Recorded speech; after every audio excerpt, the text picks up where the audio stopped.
काँग्रेसमध्ये काही दोन मतप्रवाह, दोन गट असल्याचं मला माहित नाही. बघा, मला माहित नाही काँग्रेस पक्षामध्ये काय आहे त्याच्याविषयी मत व्यक्त करणं मी योग्य नाही.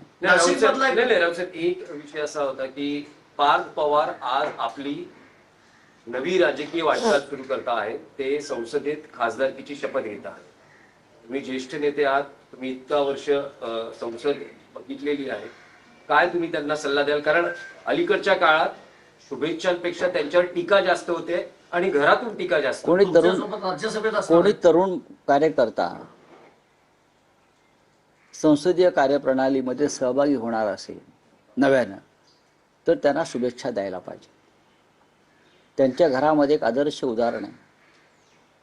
60 वर्षापेक्षा जास्त काळ संसदीय कार्यात सहभागी असलेले शरदराव पवार हे त्यांचे आजोबा आहेत. सुप्रियाताई सुळे त्यांच्या आत्या आहेत.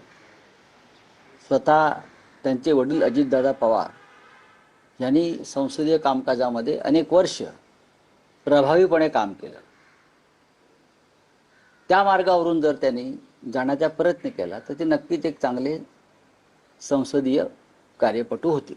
नाही, पण विधानं करताना जपून करावी असं वाटतं. कारण अलीकडच्या काळात त्यांची विधानं ही वादाचा विषय बनतात. अभ्यास करावा लागेल. त्यांच्यावर टीका होते. माननीय शरद पवार जे म्हणतात की प्रगल्भता असायला पाहिजे.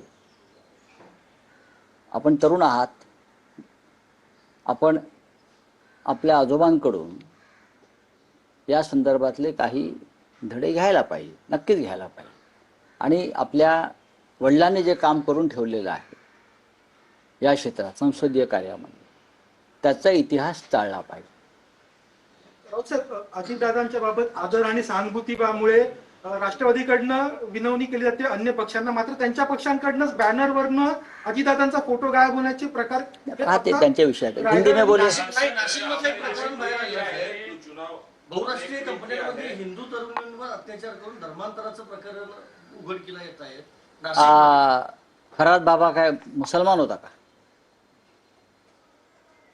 खरात बाबा परवा दुसऱ्या यंदे नावाचा कोणतरी 100 महिलांवरती अत्याचार करणारा, एरंडे हे काय मुस्लिम होते, मौलवी होते का पादरी होते, कोण होते? अशा प्रकारचं अघोरी नीच कृत्य करणाऱ्यांना जात धर्म नसतो. खरात बाबा हिंदू आहे किंवा एरंडे नावाचे कोणी बाबा महाराज 100 महिलांवरती लैंगिक शोषणाचा त्यांच्यावरती आरोप आहे.